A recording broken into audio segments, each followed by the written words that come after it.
L'agroforesterie consiste à implanter des arbres ou à conserver des arbres au milieu de la parcelle de culture. On se retrouve donc avec un arbre qui est intégré dans la parcelle de production.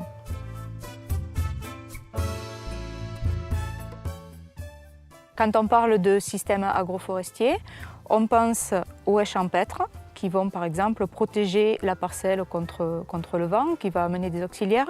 On pense aux arbres isolés, comme ce que vous voyez ici, une ligne d'arbres au milieu de la parcelle, où là on va avoir tout sur un espacement régulier des arbres de haut jet. On peut aussi intégrer des petits bosquets et on peut également y intégrer des lisières de bois qui font entièrement partie du système. Le projet Vitiforest a été mis en place dans l'objectif d'étudier différents systèmes agroforestiers dans le sud-ouest de la France. Il s'agit d'un projet collaboratif impliquant différents organismes de la recherche, de l'expérimentation et du développement agricole et financé par le ministère de l'Agriculture dans le cadre du programme CASDAR Innovation et Partenariat. Cette parcelle agroforestière viticole a été implantée en 2016. Elle fait partie du suivi qui est réalisé dans le cadre du projet Vitiforest. Nous avons, à la plantation, réalisé un ensemble de mesures initiales qui ont consisté à caractériser l'hétérogénéité des sols et également la composition macrofaune et microfaune du sol. L'objectif sera, d'ici une dizaine d'années, de revenir sur cette parcelle, observer les évolutions à la fois du sol, du comportement de la vigne et du développement des arbres.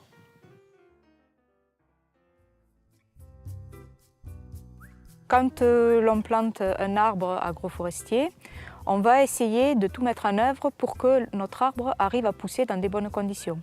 Donc pour ça, il va y avoir un choix méticuleux de l'arbre au niveau de sa taille, de sa conformité, mais également de son origine génétique et de son origine géographique. Donc les espèces elles vont être choisies en fonction des conditions pédoclimatiques. Il faut surtout s'orienter sur des espèces qui sont capables de pousser dans la zone géographique où nous sommes. Dans ces espèces qui peuvent pousser, on va préférentiellement s'orienter vers des espèces locales qui, elles, vont pouvoir favoriser le développement de la petite faune locale. Alors, sur la parcelle ici, nous avons implanté du noyer, du merisier, de la lisier, du cormier principalement. On a également mis un peu de pommier et de poirier. Et on a fait un complément avec des espèces de développement plus importants comme le chêne, le charme et l'orme. D'un point de vue agronomique, la présence des arbres peut entraîner de la concurrence vis-à-vis de la vigne, notamment pour l'eau et les nutriments. En conséquence, il s'agit de ne pas positionner la ligne d'arbres trop près des rangs de vigne, comme c'est le cas ici, où vous avez 4 mètres entre la rangée d'arbres et le rang. Cela permet de limiter les effets de concurrence potentielle qui pourront exister lorsque les arbres seront beaucoup plus développés.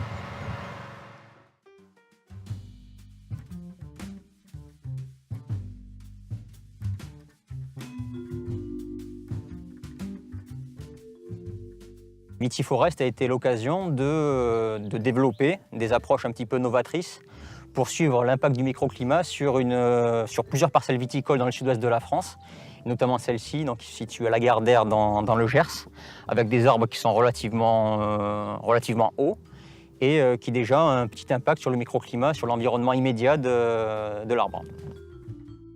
Les éléments principaux, c'est d'une part, comme on peut le voir, c'est l'arbre intercepte une partie de la lumière, donc génère une zone d'ombrage plus ou moins élevée. Là, on a des arbres qui font à peu près 4 mètres de haut.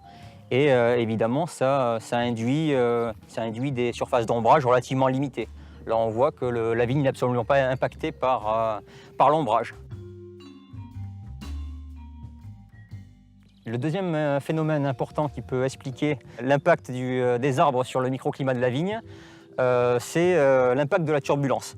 Là, typiquement sur cette rangée d'arbres qui est relativement large, où les arbres sont peu développés, on a des circulations d'air préférentielles qui vont brasser l'air Et en brassant l'air, ça va contribuer à améliorer l'évapotranspiration de la vigne. Et c'est cette évapotranspiration qui permet de réguler la température. Alors donc pour illustrer l'effet qu'on va observer à la caméra thermique, c'est justement cette répartition des températures qu'on a dans le paysage.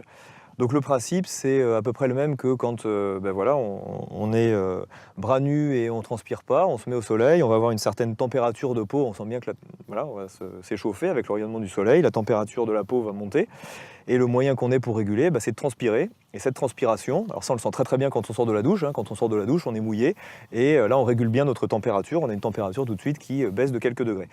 Donc finalement la nature c'est ce qu'elle a utilisé comme phénomène, donc c'est de pouvoir récupérer l'eau du sol et d'évaporer ou de transpirer pour pouvoir réguler sa température. Donc ici sur ce paysage-là, donc est constitué d'un linéaire d'arbres, de linéaires de vignes et puis de bandes finalement fauchées avec de l'herbe sèche ou du sol nu, et on va voir des écarts de température importants qui correspondent à ces différents phénomènes.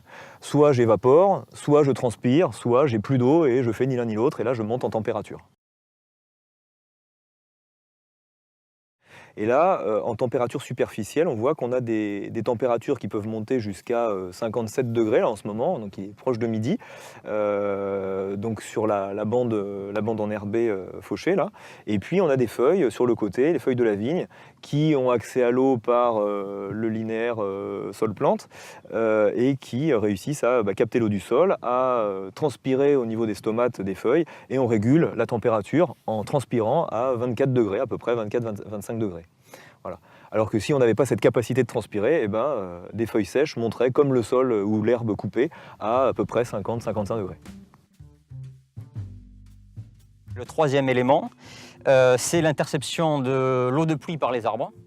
Donc les arbres, typiquement ces arbres-là sont capables d'intercepter à peu près 2-3 mm d'eau, ce qui sera au détriment des pieds de vigne.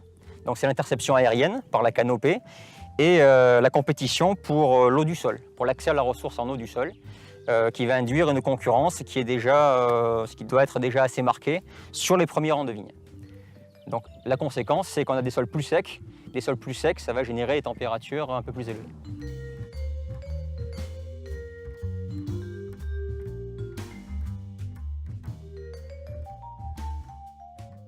Donc les principaux résultats qu'on a observés dans le cadre de Vitiforest ont été obtenus dans un environnement qui est finalement assez particulier, puisqu'on a un système qui est relativement jeune, où de manière paradoxale, et contrairement à ce qu'on aurait pu imaginer, les rangs d'arbres sont des lieux où il y a des écoulements d'air préférentiels, donc qui stimulent la turbulence et donc qui stimulent l'évapotranspiration. Et ça, on le voit très bien. Avec les puces, typiquement, on a des écarts de 2-3 degrés entre les premiers rangs là, qui bordent les rangs d'arbres par rapport aux rangs suivants. Ça, c'est lié à des confinements et des ventilations qui sont différenciés. Un résultat qui a été obtenu en 2017 sur le site de Restinclières, où il y a eu des gelées printanières assez fortes. Et là, on s'est aperçu que sur les deux ou trois premiers rangs de vignes, la végétation avait été relativement épargnée. Et donc ça, on sait pourquoi, ça se modélise très bien. C'est lié tout simplement à l'énergie qui est accumulée par les branches et par les feuilles la journée, qui est restituée la nuit sous forme de rayonnement infrarouge. Et ça induit un écart de température de l'ordre de 2-3 degrés, et ça suffit parfois à réduire l'impact des gelées printanières sur les rangs adjacents.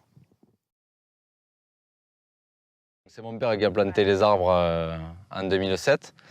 Il a planté, l'idée lui est venue parce qu'il faisait partie de l'association Arbres et Paysages 32. Et il souhaitait, par ce projet-là, entretenir un effet paysage. Et ensuite, ce qui lui a plu aussi, c'est de pouvoir faire profiter des organismes comme l'IFV pour étudier, on va dire, ce modèle-là. 9 ans après, on peut dire qu'on voit un effet brise-vent, on dira, sur les essences les plus développées, puisque là, on est sur une ligne de cormier. Et c'est ceux-ci qui sont le plus développés. Ensuite, on a de l'alisier ou du poirier franc, et ils sont encore relativement petits, vu que c'est des arbres de taille moyenne. Ensuite, sur l'effet phonoxyliaire, nous, Nous, on n'a pas les outils de mesure adéquats pour voir s'il y a un réel effet.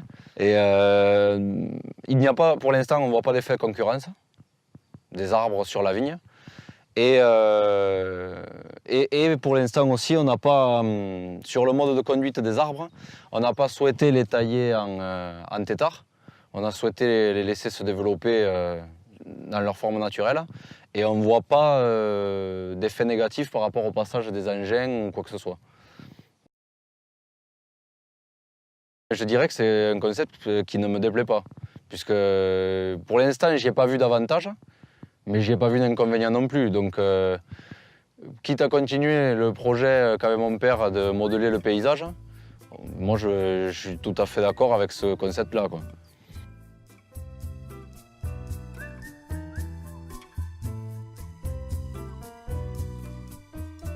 Aujourd'hui, les coûts sont variables en fonction des différentes options choisies, en fonction des espèces, en fonction des pratiques culturelles, en fonction de la main-d'œuvre qui va être mobilisée pour planter.